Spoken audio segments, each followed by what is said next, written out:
आज हम बात करेंगे, ठीक है। आज का जो हमारा टॉपिक होगा राष्ट्रपति पर महाभियोग, जिसको इम्पीचमेंट भी बोलते हैं। आर्टिकल 61 में है ये। 61 आर्टिकल में जो है राष्ट्रपति पर महाभियोग यानी राष्ट्रपति को किस तरह से हटाया जा सकता है उसके पद से, इसकी बात हम करेंगे। देखिए यहाँ पे है क्या, अगर संविधान का जो है अतिक्रमण करता है राष्ट्रपति तो उसको हटाया जा सकता है। क्लियर है यहाँ पे, यानी संविधान के उल्लंघन पर राष्ट्रपति को हटाने का प्रावधान है। अब बात यहाँ पर आती है कि संविधान का उल्लंघन कैसे होगा या किन किन पॉइंट को है, तो वहां पर संविधान के उल्लंघन की यानी किन किन चीजों को संविधान का उल्लंघन माना जाएगा, इस चीज को संविधान में स्पष्ट नहीं लिखा गया है। यानी संविधान के उल्लंघन का जो स्पष्टीकरण है वो स्पष्ट नहीं है। बस ये बात यहाँ तक है कि अगर संविधान का उल्लंघन होगा तो राष्ट्रपति पर महाभियोग लाया जाएगा। यहाँ तक समझ में आ रहा है चीजें। देखिए अब हम यहाँ से इस बात को आगे समझते हैं। देखिए ये एक अर्धन्यायिक प्रक्रिया है, ठीक है। अर्धन्यायिक प्रक्रिया है, कैसे अभी हम समझेंगे इसको, ठीक है। महाभियोग किसी भी सदन में आप ला सकते हैं। मान लीजिए ये आपका राज्यसभा है और ये आपका लोकसभा है।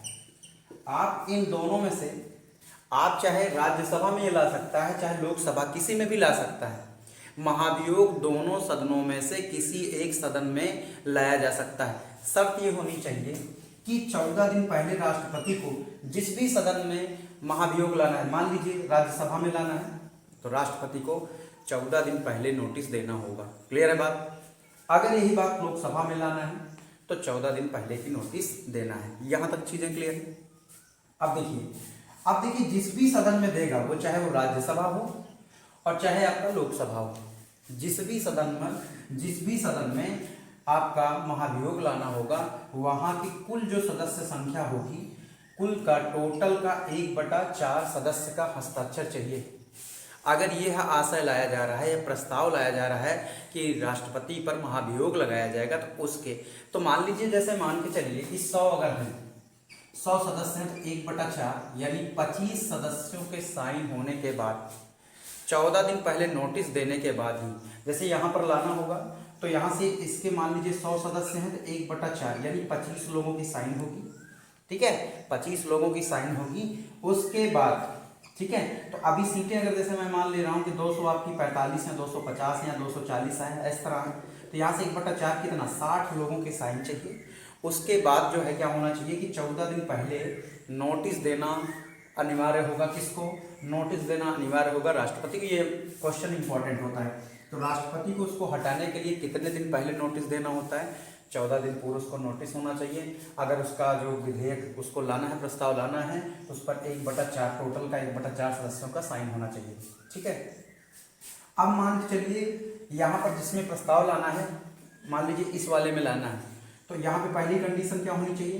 1/4 हस्ताक्षर होना चाहिए, पहली कंडीशन। टोटल का 1/4 लोग हस्ताक्षर करेंगे और 14 डेज पहले राष्ट्रपति को सूचना देंगे। इसके बाद इस सदन में चर्चा होगी और इसको 2/3 जो है बहुमत से पारित होना होगा। अगर ये 2/3 बहुमत से पारित हो गया, क्लियर है, तो ये जाएगा कहाँ पर? लोकसभा में जाएगा। कहाँ पे जाएगा? लोकसभा में। यानी अगर राज्यसभा में लाया गया है तो लोकसभा में जाएगा, अगर लोकसभा में लाया गया होता तो ये राज्यसभा में जाएगा। बात समझ में आ रही? तो अब आप यहाँ से देखिए, जब ये दूसरे सदन में जाएगा तो दूसरे सदन का क्या प्रावधान है उसको थोड़ा सा समझिए। इस वाले सदन में क्या होता है कि राष्ट्रपति साहब को मौका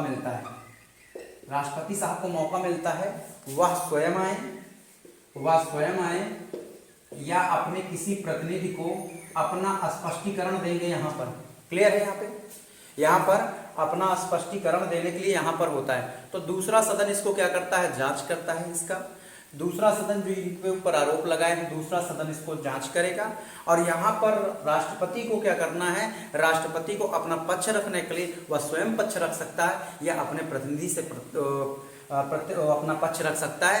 अब इसके बाद भी अगर स्पष्टीकरण नहीं हो पाता, अगर यहाँ भी ये 2/3 बहुमत से पास हो गया, अगर दूसरे वाले सदन में भी वो 2/3 बहुमत से पास हो गया, तो जिस दिन पास होगा उसी दिन राष्ट्रपति अपने पद से हटा माना जाएगा। मेरी बात समझ में आ रही है कि जिस दिन वो पास हो जाएगा उसी दिन वो अपने पद से हटा माना जाएगा। तो 2/3 से पास होने के बाद यहाँ पर जांच प्रक्रिया शुरू हो जाती है, यहाँ पर जांच होती है। तो आप देखिए यहाँ जांच हो रही, इसलिए अर्ध न्यायिक।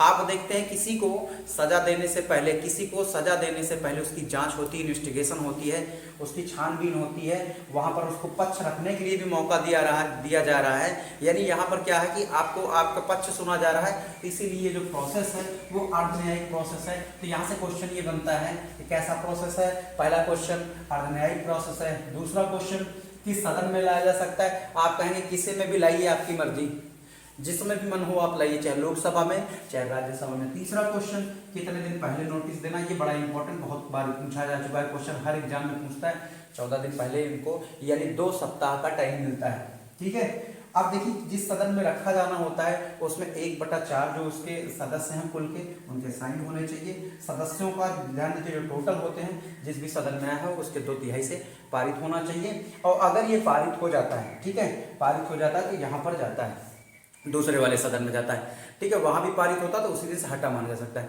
अब अगर आपसे कोई पूछता है, एक क्वेश्चन और बनता है कि कौन कौन इसमें भाग लेता है, क्लियर है, कौन कौन इसको हटाने में भाग लेता है। तो देखिए राष्ट्रपति को बनाने में ध्यान दीजिएगा, राष्ट्रपति को बनाने में मैं यहाँ पर लिख दे रहा हूँ, ठीक है, यहाँ पर मैं लिख दे रहा हूँ राष्ट्रपति को कौन कौन निर्वाचित करता है, यानी उसका जो चुनाव होता है, राष्ट्रपति के जो चुनाव की बात करते हैं हम यहाँ पर पॉइंट बना लेते हैं, क्लियर है। राष्ट्रपति का जो चुनाव होता है, प्रेसिडेंट का चुनाव, प्रेसिडेंट का जो चुनाव है आपका, प्रेसिडेंट का चुनाव, यहाँ पर देख लीजिए राज्यसभा प्लस लोकसभा और प्लस राज्य के जो विधानसभा है, ठीक है, राज्य की विधानसभा, ठीक है, प्लस दिल्ली और पांडुचेरी के सभी निर्वाचित, एक वर्ड जरूर याद करें, सभी निर्वाचित सदस्य, ठीक है, यानी राज्यसभा, लोकसभा, राज्य विधानसभा, दिल्ली प्लस पांडुचेरी के सभी निर्वाचित सदस्य, यानी इसमें नामांकित और मनोनीत उसको चुनाव में पार्टिसिपेट नहीं, यानी बनाते कौन लोग हैं, जो लोग केवल चुन कर गए हैं, लेकिन हटाते टाइम पे वो लोग भी आ जाएंगे, हटाते टाइम वो लोग भी आ जाएंगे जो निर्वाचित हैं या मनोनीत हैं। यानी बनाने में केवल और केवल निर्वाचित चाहिए और हटाने में कौन होना चाहिए, मनोनीत। एक और कंडीशन होती है कि आप इसको जो हटाने महाभियोग में भाग लेते हैं, तो देखिए बनाने में देखिए राज्य विधानसभा और आपका दिल्ली पांडुचेरी के जो विधानसभा थी वहां के सभी सदस्य थे, तो यहाँ पर राज्य विधानसभा के लोग हटाने में भाग नहीं लेते।